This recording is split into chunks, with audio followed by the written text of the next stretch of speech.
तो देवर्षि नारद जी जाते हैं तो भगवान उनकी पूजा करते हैं और कंस का मर्दन करते हैं। इसे लीला कहते हैं भगवान की।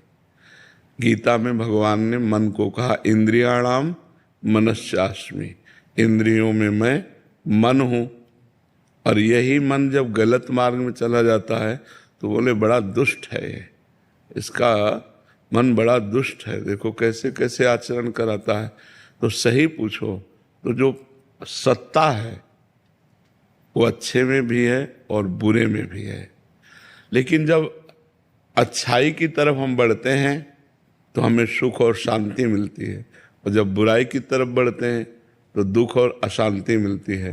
तत्व वही है, उसी से स्वर्ग बना है, उसी से नरक बना है, उसी से पापी बना है, उसी से महात्मा बना है, उसी से अच्छा बुरा सब कुछ वही बना हुआ है।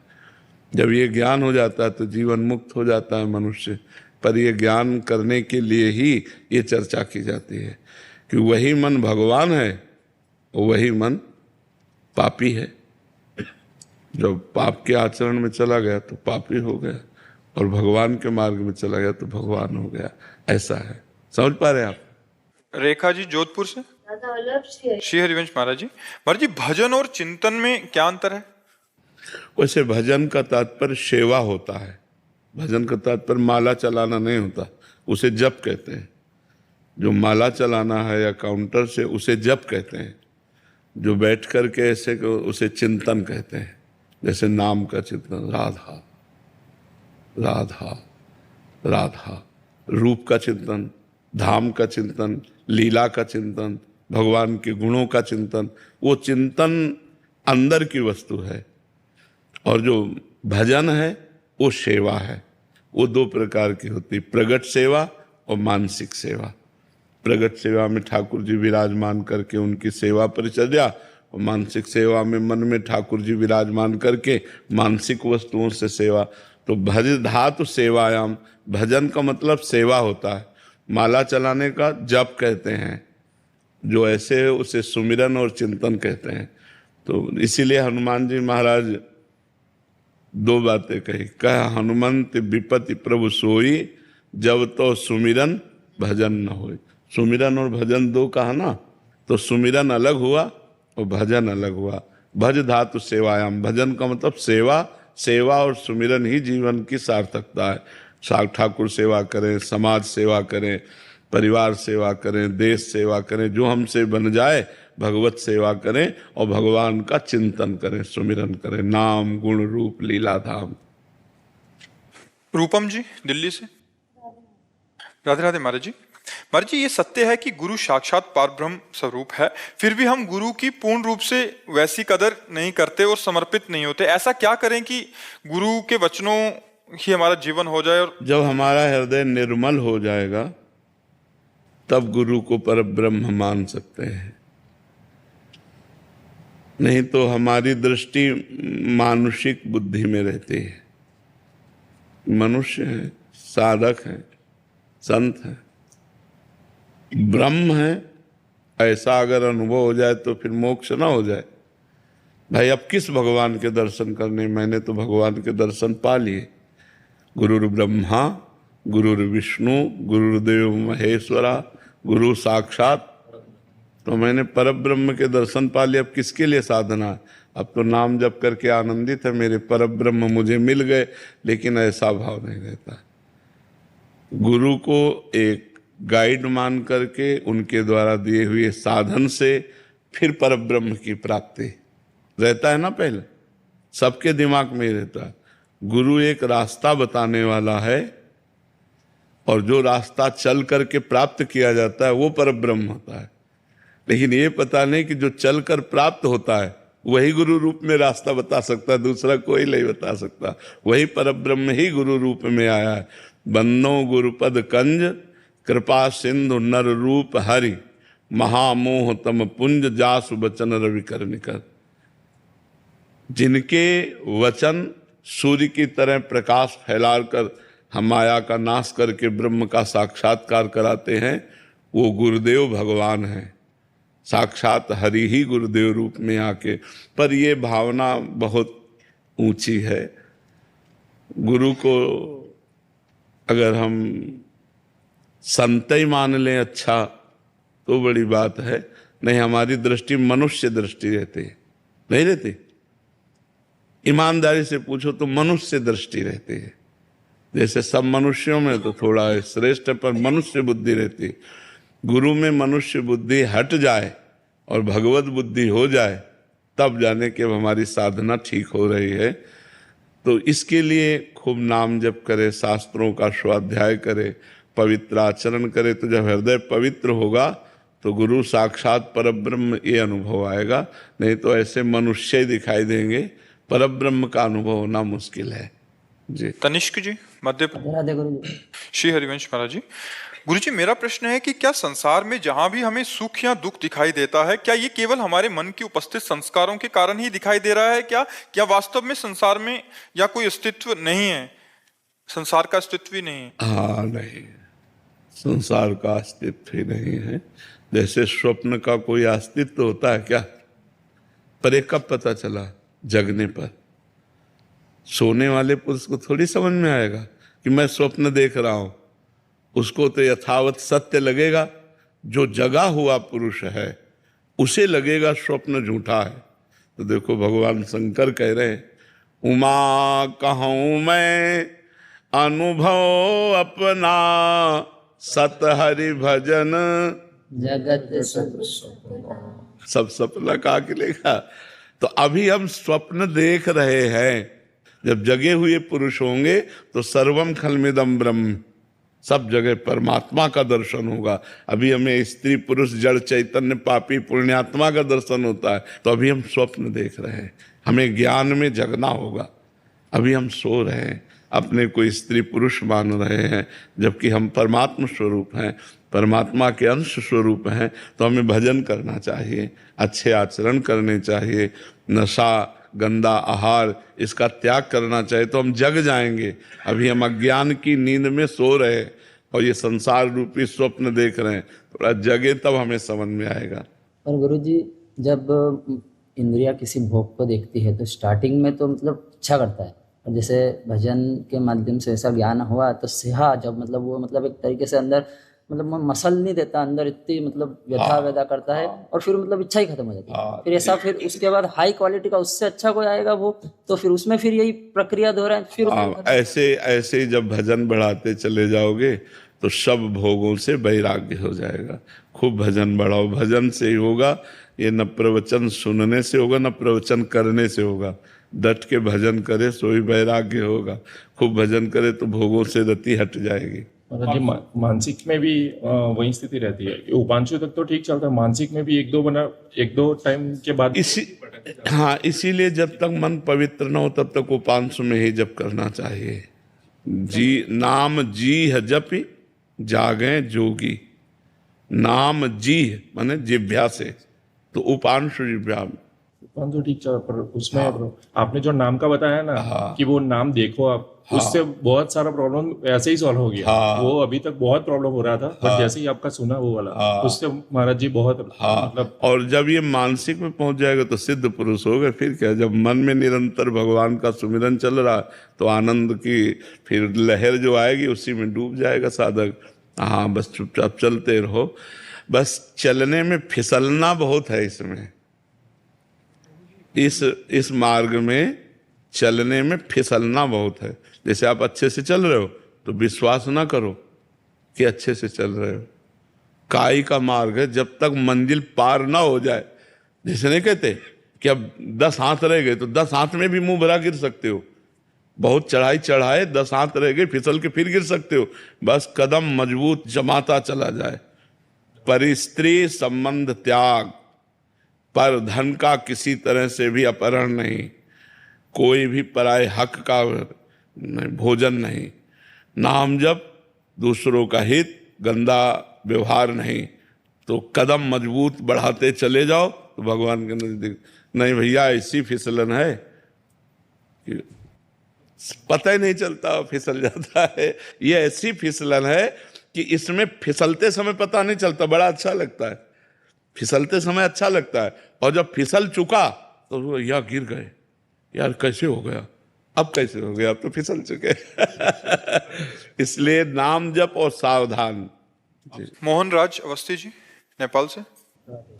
राधे राधे महाराज जी। महाराज जी, क्या मन में विकार आने पर और गलत आचरण होने पर भजन और पुण्य दोनों नष्ट हो जाते हैं? भजन नष्ट तो नहीं होता, रोक दिया जाता है। भजन कभी नष्ट नहीं होता। जैसे हमने 100 बार राधा राधा कहा और हमसे कोई पाप बन गया तो अब हमारे हृदय में भजन नहीं होगा, लेकिन वो 100 बार राधा नाम भागवतिक बैंक में जमा हो गया, उसका तुम्हें फल अलग मिलेगा, और जो पाप किया उसका फल अलग मिलेगा। पर पाप करने के कारण भजन में रुचि नहीं होगी, भजन की इच्छा नहीं होगी, और शांति भंग हो जाएगी, हृदय जलेगा, ऐसा होता है। भजन तो नष्ट नहीं होता। भजन एक अलग डिपार्टमेंट है और पाप एक अलग डिपार्टमेंट है। पाप का दंड अलग भोगना पड़ता है, भजन का आनंद अलग प्राप्त होता है। भजन कभी नष्ट नहीं होता, क्योंकि भगवान अविनाशी तो भगवान का नाम अविनाशी। तो हमने जो राम कृष्ण हरि जपा, जो राधा राधा जपा, वो कभी नष्ट नहीं होता, वो मंगल करके ही रहता है। समझ रहे ना? डॉक्टर नेहा कुमावत जी। राधे राधे गुरु जी। राधे राधे महाराज जी। महाराज जी, रोजमर्रा के जीवन में हमेशा सत्संग नहीं हो पाता, सही निर्णय नहीं ले पाते। जीवन में धर्म अधर्म सही गलत का विवेक कैसे लाएं? कौन सा रास्ता आत्मिक खुशी के लिए है? भजन कर रहे हो और सत्संग सुनो, सुनना पड़ेगा। 20 मिनट 30 मिनट रोज दवा की तरह सत्संग सुनो, और नाम जप का नियम लो कि मैं 50,000 नाम जप, 10,000 नाम, 20,000 नाम, काउंटर रखो, उससे नाम जप करो, नियम लो। तो जब बुद्धि पवित्र होगी तो किसी से पूछना नहीं पड़ेगा कि आप धर्म कर रहे हो कि अधर्म कर रहे हो। वो तुरंत आपकी बुद्धि बता देगी कि आप धर्म कर रहे हो कि अधर्म कर रहे हो। पवित्र बुद्धि। अपवित्र बुद्धि तो अधर्म को भी धर्म बनाने की चेष्टा करती है। अपवित्र बुद्धि तो एक धर्म का मतलब यही चलेगा, ऐसा भी चलेगा। लेकिन जब पवित्र बुद्धि होती तो ठीक निर्णय करती, गलत है नहीं करना, सही है उत्साह आ जाएगा करो, ऐसा। तो पवित्र बुद्धि करने के लिए 2 बात है, साधन को हरि भजन है, कै सत्संग सहाय। साधना मुख्य बात तो हरि भजन है और उसकी सहायता सत्संग है। तो 30 मिनट 40 मिनट सत्संग सुने, और अगर एकदम आपका मन सत्संग में नहीं लगता तो एक क्लिप देख ले 5 मिनट की 10 मिनट की, तो कुछ शब्द तो सत्संग के जाएंगे तो अपना प्रभाव दिखाई देंगे। तो सत्संग और नाम जप, भगवान नाम जप, इससे मंगल हो जाएगा, बुद्धि पवित्र रहेगी। हमें क्या करना चाहिए क्या नहीं करना चाहिए ये हमारी बुद्धि ठीक निर्णय कर पाएगी। अंकित जैन जी। शेयर पर जी, आपकी कृपा से आध्यात्मिक रुचि जागृत हुई है। नित्य एकांतिक सुनता हूँ, नाम जप करता हूँ, ठाकुर जी की सेवा भी करता हूँ, परंतु कभी कभी प्रमाद कर लेता हूँ। किस बात में प्रमाद? आलस आ जाता है कभी कभी। सो गए फिर शुरू कर दिया। 24 घंटे थोड़ी सो सब। भाई आज हमारा 8 बजे से 9 बजे का नियम है जप करने का, हमारा मन नहीं लगा, हम सो गए। लेकिन 10 बजे से 11 बजे तक जब हमारा नींद खुली, जब हमारा मन आया, फिर हम अपने नियम को पूरा करना है। समय बदल सकता है, सुबह की जगह हम शाम कर सकते हैं, दिन की जगह रात में कर सकते हैं, पर अपना नियम पूरा करें, ऐसा बांधना चाहिए नियम। अगर आज नियम बिल्कुल नहीं हुआ तो कल डबल करेंगे। आज की जगह कल हो सकता है पर डबल करेंगे, ऐसे रखना चाहिए तो ठीक हो जाएगा, प्रमाद फिर ठीक हो जाएगा जी। राजगोपाल जी। राधे राधे। राधे राधे महाराज जी। महाराज जी, मैं तमिल और देवनागरी में लिखता हूँ, दोनों भाषाओं में मन से लिखा जा सकता है? मतलब किसी दूसरी भाषा में अगर जैसे आप कहते हैं चिंतन करो राधा, तो राधा एक तो हम हिंदी में लिख रहे हैं, तो अपनी भाषा में राधा लिखेंगे तो चलेगा? हाँ चलेगा। भगवान की सब भाषाएं हैं, भगवान के सब लोग हैं, तो सब भाषा भी तो होगा। भगवान से अंग्रेजी में बात करोगे तो नहीं समझ पाएंगे क्या? तमिल से करोगे तो समझ जाए, क्योंकि सारी भाषाएं उन्हीं से प्रकट है ना। वो तो जगत गुरु हैं, वेद भाषा उन्हीं से प्रकट है, सब भाषा उन्हीं से प्रकट है, सब उन्हीं से। तो जो जिस भाषा वाला है हम तुम नहीं समझ सकते, लेकिन भगवान समझ सकते हैं।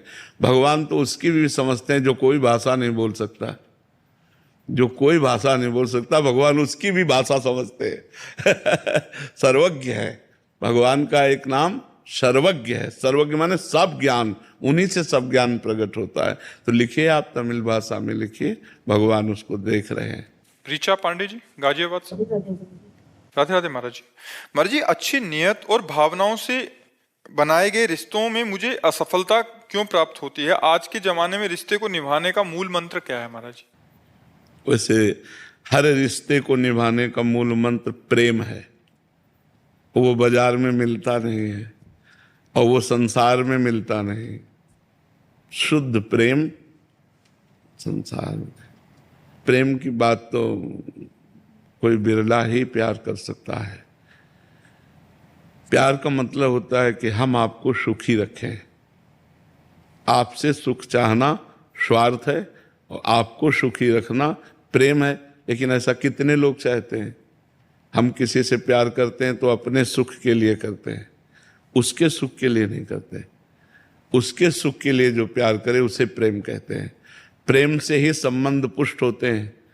भाई भाई का प्रेम, पिता पुत्र का प्रेम, पति पत्नी का प्रेम, दोस्त का प्रेम। तो प्रेम हो तो संबंध दृढ़ हो। अब प्रेम नहीं है तो फिर संबंधों की हानि हो जाती है। जैसे थोड़ी सी संपत्ति के बंटवारे में भाई भाई के प्रेम संबंध बिखरे नजर आते हैं। वो अपने भाई से लड़ जाता है, हत्या कर देता है। पति पत्नी के संबंध में प्रेम की कमी पाई गई तो पति की हत्या कर दी, वो पत्नी की हत्या कर दी। आप संसार में देखिए, संबंध में जहां प्रेम नहीं है वहीं खतरा है। संबंध दृढ़ वहीं है जहां प्रेम है, और प्रेम होता है पवित्र हृदय में। पापी हृदय में प्रेम प्रकट नहीं होता। और आजकल लोग प्रायः प्रेम को पाना नहीं चाहते, स्वार्थ की पूर्ति करना चाहते हैं। प्रेम के लिए त्याग है, स्वार्थ के लिए ग्रहण है। स्वार्थ के लिए हमें आपसे लेना है और प्रेम में सिर्फ देना ही देना होता है। वचन से, मन से, तन से हम ऐसी चेष्टा करें कि हम जिससे प्यार करते हैं वो सुखी रहे, वो प्रसन्न रहे। ऐसे कितने लोग चाहते हैं, कितने लोग हैं। तो ये बात, प्रेम ही संबंध को दृढ़ करता है। हजारों कोस दूर हो लेकिन प्रेम है तो नजदीकी का अनुभव होता है। और बिल्कुल समीप बैठा हो और प्रेम नहीं है तो नजदीकी का अनुभव नहीं होता। क्यों? प्रेम दूर देश में बैठे हुए से भी एक हृदय में हिलोर उठती है, एक आनंद आता है। और प्रेम न हो, नजदीक बैठा हो तो भी कोई मतलब नहीं होता। तो संबंध की दृढ़ता प्रेम से है, और वो होती है भगवान के आश्रय से। जो हमारा हृदय पवित्र होगा तो हम समाज को भी प्रेम करेंगे, संबंधों को भी हम प्रेम निर्वाह के द्वारा ही पुष्ट करेंगे। अब प्रेम शब्द तो बड़ा मुश्किल है। प्रेम शब्द जो है ये बड़ा अलौकिक है, इसको प्राप्त करना बड़ा कठिन। स्वार्थ, मोह, राग, काम ये हो सकता है, प्रेम तो बहुत कठिन बात है। तरुण बंसल जी, दिल्ली से। राधे राधे। राधे राधे महाराज जी। महाराज जी, आपके चरणों में कोटि कोटि प्रणाम। महाराज जी, मेरा मन अब ना जाने किस खोज में लगा रहता है। मन अब सांसारिक चीजों में नहीं लगता। मन कुछ और पाना चाहता है लेकिन समझ नहीं आता वो क्या है। सबका मन तीन बातें अंदर से मांग होती है। सुख जिसमें दुख की मिलावट न हो, शांति किंचन मात्र अशांति न हो, और मृत्यु इसका दुख न हो। अविनाशी, अखंड सुख, अखंड शांति, ये मांग होती कि नहीं? क्यों? हम जो भी कष्ट करते हैं सुख के लिए करते हैं, शांति के लिए, आनंद के लिए करते हैं। और बच जाएं, मरे ना, तीन बातें रहती हैं अंदर की, नहीं रहती। सुख, शांति और मृत्यु से बच जाएं, ये केवल परमात्मा से हो सकता है और कहीं से नहीं। तो जब हम संसार के भोग भी भोगते हैं, संसार की सामग्री भी पास होती है, सब कुछ जो उचित होना चाहिए वो भगवान ने दिया, लेकिन फिर भी मन जो चाह रहा है वो नहीं मिला, वो है भगवान। वो है अखंड सुख, वो है निर्भय पद, वो केवल भगवान से मिलेगा। इसको शांति, आनंद, निर्भयता ये संसार नहीं दे सकता। और भोग लो जितना देखना हो, और जहाँ लगता हो खोज कर लो, अधूरा ही रहेगा, पूरा नहीं हो सकता। पूरा तभी होगा जब पूर्ण परमात्मा की शरण ले लेगा और उसका नाम जप करते हुए उसके आश्रित होकर रहोगे, और इन शरीर के जितनी भोग विलासिता है ये सब बंद हो जाएगी। अधर्म युक्त जो भोग विलासता है, तब सुख मिलने लगेगा, शांति मिलने लगेगी, हृदय चैन से हो जाएगा। और मृत्यु भी ऐसे होगी जैसे हाथी के गले से फूलों की माला गिर जाए, पता न चले। ऐसे शरीर तो छूटेगा, पर जन्मत मरत दुसाह दुख होई वो नहीं होगा। तो खूब नाम जप करो। हमारे मन की अव्यक्त चाह है भगवान। जब तक भगवान का भजन नहीं होगा, भगवान से मिलन नहीं होगा, तब तक हमारा आवागमन, दुख, भय, अशांति ये नष्ट नहीं होगी। इसलिए भजन में लगो, खूब नाम जप करो, अच्छे आचरण करो, नशा कोई ना करो। ये जैसे लोग नशा करते हैं, नशा से बुद्धि भ्रष्ट हो जाती है। राजकुमारी जी, श्री हरिवंश महाराज जी।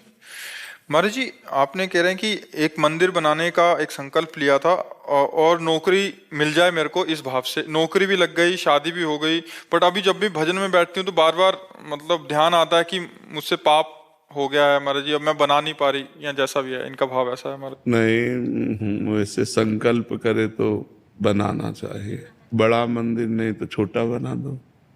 अगर आपने ऐसा माना है, संकल्प किया है कि हे भगवान ऐसा ऐसा, तो हमें लगता है फिर करना चाहिए। कहते ना तो उसमें बनाओ तो फिर पूजा करनी चाहिए, अब वहाँ रहते भी नहीं हम। तो ये पहले सोचना चाहिए। आप बोली फिर क्यों? विचार तो पहले करना चाहिए। बिना विचारे जे करे ते पाछे पछताएं, काम बिगाड़ो आपनो जग में हो हसाए। तो बिना विचार किए क्यों किए? पहले विचार करना चाहिए कि मैं मंदिर की अगर बात करूं तो मंदिर में पुजारी कौन होगा, मंदिर कहाँ बनेगा, कितने रुपए का बनेगा।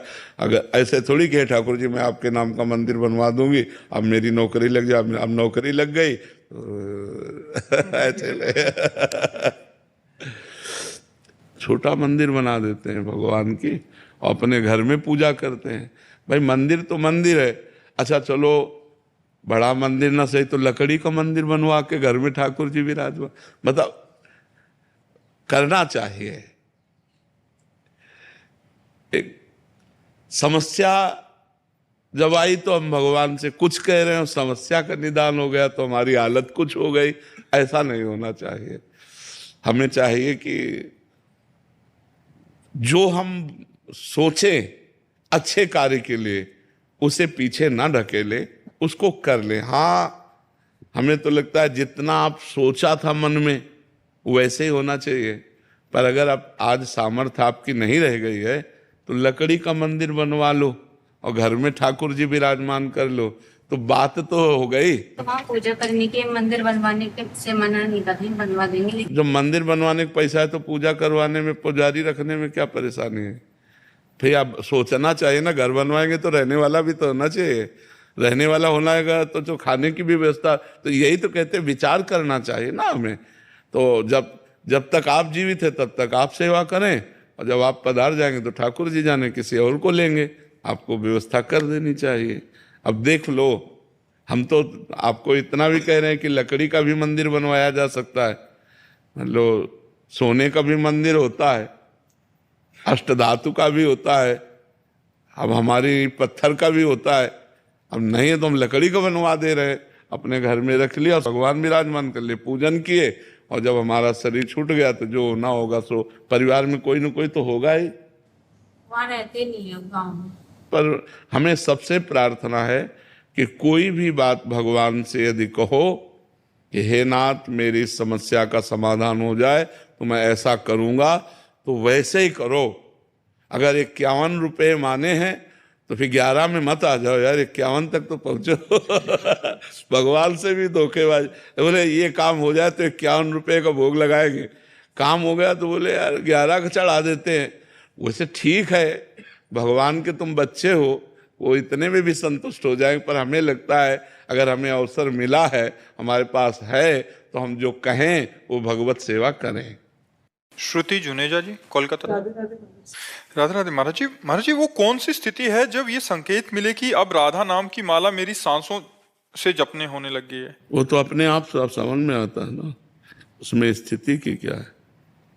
उठते बैठते चलते फिरते खाते पीते सोते जागते हर समय नाम श्वास दो बिलग चलत है, इनको भेद न मोको भावे, श्वास ही नाम नाम ही श्वासा, नाम श्वास को भेद मिटावे, रोम रोम जब रग रग बोले, तब कछु स्वाद नाम को पावे। पहले जबान से नाम जप करें इतना कि मन से जप होने लगे, फिर हर श्वास श्वास में मन से हमारा जप हो रहा है। श्वासों की माला ऐसे चल रही, नाम जप साथ चल रहा है। जैसे दिल की धड़कन हो रही, नाम जप ऐसे चले, जैसे श्वासें चल रही, नाम जप ऐसे चले, तब स्वाद नाम का आवे, तब आनंद आवे। ये अंतर्मुखता में उठते बैठते चलते फिरते हर समय अंतर्मुख, तब भगवान का भजन होता है। महाराज जी, जैसे ही राजा जनक जी को 5 मिनट में परमात्मा की प्राप्ति हो गई थी, मैं ऐसा क्या करूं कि मुझे भी श्री जी के दर्शन 5 मिनट में हो जाए? आप राजा जनक नहीं हैं। और हम गुरु अष्टावक्र नहीं है। नहीं, राजा जनक जैसा शिष्य और अष्टावक्र जैसे गुरु, तो उन्होंने कहा घोड़े की रकाब पे पैर रखते हुए जितनी देर में बैठा जाता है इतने में ब्रह्म बोध करा देंगे। अब राजा जनक जैसे ज्ञानी, तो न तुम जनक हो ना अष्टावक्र। इसलिए बात यही समाप्त होती है, नाम जप करो, जब कृपा लाडली की तब दर्शन दे दे। लाडली कोई किसी के अधीन थोड़ी है, ब्रह्म भी जिनके अधीन है, जाके अधीन सदा इस सांवरो, या ब्रज को सिरताज, हमारे माई श्यामाजू को राज। तो इसलिए हम नाम जप करें, उनसे विनय करें, वो कृपा करें तो हो सकता है बस सामने से। जी आयुषी शर्मा जी, बनारस। श्री हरिवंश महाराज जी, पहले मुझे मेकअप वगैरह का बहुत शौक था महाराज जी, और ऐसा लगता था खूब पैसा कमाऊं, बड़ा पद हो, सुंदर सुंदर भोग हो। महाराज जी, जब से सत्संग सुना है और यहाँ आना शुरू किया है केली कुंज में, तो महाराज जी तब से मतलब ये कम हो गया है, और मतलब ऐसा हो गया कि अभी केवल और केवल भजन करना है, वृंदावन वास हो जाए, प्रभु की प्राप्ति हो जाए। महाराज जी, अब बहुत बड़ी कृपा हुई है जो ऐसी बात आई है, बहुत बड़ी कृपा हुई। बस इस बात को परिपक्व कर लो, अपने हृदय में बैठ जाए। वृंदावन वास होए चाहे ना होए, लेकिन नाम ना छूटे। जहाँ नाम है वहीं प्रभु हैं। अब हम वृंदावन वास करें, प्रभु का भजन ना हो तो बात ठीक नहीं। हमको प्रधानता रखनी है, पहली बात प्रभु के भजन की, कि हम जहाँ भी रहेंगे प्रभु का सुमिरन करेंगे। अब दूसरी बात, अर्जी लगाते रहिए कि वृंदावन वास हो जाए, अगर श्री जी वृंदावन वास दे दें और फिर भजन हो तो और बढ़िया बात है। पर जहाँ भी रहे भजन परायण रहे। मनुष्य जीवन का उद्देश्य यही है कि हम अपने कर्तव्य कर्म का पालन करते हुए, ध्यान से सुनो, अपने कर्तव्य कर्म का पालन करते हुए भजन करके भगवान को प्राप्त कर लें।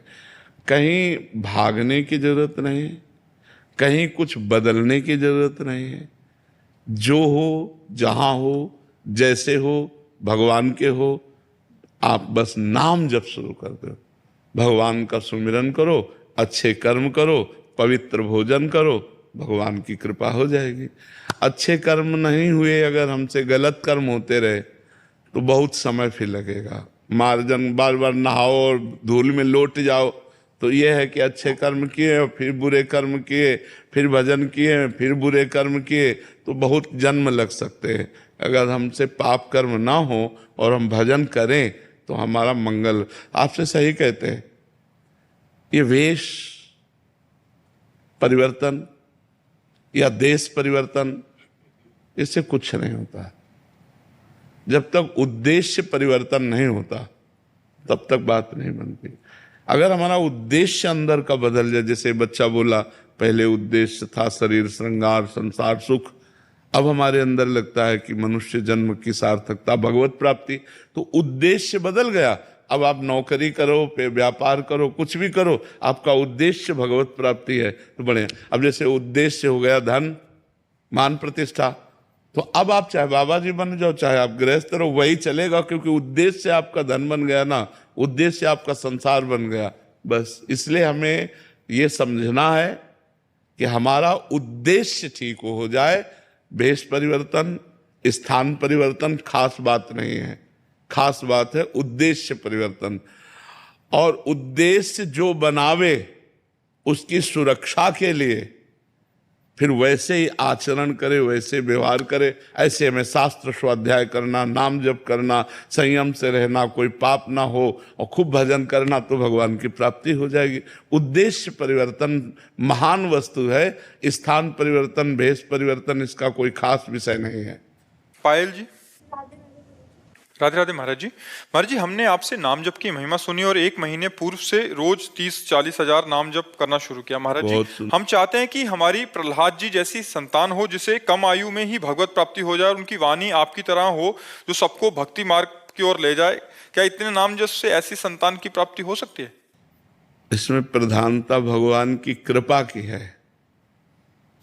प्रहलाद जी गर्भ में जब थे और हिरण्यकश्यप तपस्या कर रहा था, तो देवराज इंद्र, कयाधुन की माता का नाम है प्रहलाद जी की, तो महल में आक्रमण किया, तो कयाधु जी को बंदी बना के ले जा रहे थे। तो देवर्षि नारद जी मिल गए, उन्होंने कहा कहाँ लिए जा रहे हो? बोले इसके गर्भ में दैत्य हिरण्यकश्यप का वीर्य है, ये जब बालक रूप में जन्मेगा तो उसका वध करूंगा। तो उनका नहीं, छोड़ो इसे। छुड़ाया और अपने आश्रम ले गए। रोज भगवत कथा सुनाते, रोज महाभागवत धर्म का वर्णन करते, नाम कीर्तन भजन। तो 9 महीने में गर्भस्थ शिशु प्रहलाद महाभागवत बन चुके थे। वो महाभागवत, अब इतने बड़े महापुरुष का सानिध्य मिला देवर्षि नारद का, तो इतने बड़े महान भक्त थे कि 5 वर्ष में जो देवर्षि नारद जी के द्वारा दिए हुए उपदेश से भक्तराज पदवी को प्राप्त थे, 5 वर्ष के प्रहलाद जी। और त्रिभुवनपति हिरण्यकश्यप इतना भारी विरोध, पाई भरना तो डरे और न बाल बांका हुआ, बस हरि के बल पर सब विघ्नों को पार कर गए। तो संत संग, नाम जप और शास्त्र स्वाध्याय, पवित्र आहार, पवित्र वातावरण, तो गर्भस्थ शिशु पर इसका प्रभाव पड़ता है। पर अब वो प्रहलाद जी के समान तो प्रहलाद जी ही हैं, प्रहलाद जी के समान नहीं। 5 वर्ष के बालक को अग्नि में जलाया गया, हाथी से रौंदाया गया, पर्वत के नीचे दबाया गया, पानी में डुबाया गया, कुछ नहीं हुआ। यहाँ डुबाओगे तो मर जाएंगे, नहीं मर जाएंगे, आग लगाओगे तो जल जाएंगे। प्रहलाद जी को अग्नि ने भी कहीं बाल नहीं झुलसे, कहीं प्रहलाद जी जैसे तो सिर्फ प्रहलाद जी है, दूसरा तो हाँ, भक्त संतान हो ऐसी आकांक्षा करो, लेकिन प्रहलाद जी जैसी तो प्रहलाद जी है। जैसे भगवान ऐसे भगवान के भक्त प्रहलाद जी जैसे तो प्रहलाद जी, जिनके लिए भगवान ने ऐसा रूप धारण किया जो न कभी पहले सुना गया। नरसिंह रूप भगवान ने धारण किया। इसलिए हम ये चाहें कि भगवान का भक्त, देश भक्त पुत्र पैदा हो, आकांक्षा करे। पर हम पहले से बता देते, प्रहलाद जी जैसे सिर्फ प्रहलाद जी, क्योंकि वैसी 5 वर्ष का बालक और इतनी महान निष्ठा, त्रिभुवनपति हिरण्यकश्यप से विरोध कर लिया। दैत्यराज कहकर बात करते थे, पिताश्री कह के नहीं बात की। जब से भगवान का विरोध किया, कुछ नहीं। कितनी बड़ी हिम्मत, मतलब 5 वर्ष के बालक में कितना सामर्थ्य होती है। तो इसलिए प्रहलाद जी जैसे तो सिर्फ प्रहलाद जी। हम भगवान से चाहें कि हमारे कोई ऐसी संतान हो जो भक्ति करने वाली हो, तो भगवान का भजन करने वाली हो। और जी ऐसे महापुरुष होते हैं, मीरा भाई जी हो गए, नामदेव जी हो गया, महाराज जी इनके पूर्व का पूरा भजन होता है या मतलब इनका जन्म कैसे? नहीं, पूर्व का भजन होता है। कई जन्म तक जब उनकी साधना भजन होती है तो अब इस जन्म में सिद्ध महापुरुष के रूप में प्रकट हुए। जैसे तुकाराम जी के लिए साक्षात विमान आया, भगवान का साक्षात विमान आया और सदैह विमान पर बैठकर भगवान के धाम में, ये सब महाभागवत जन है, महाभागवत जन।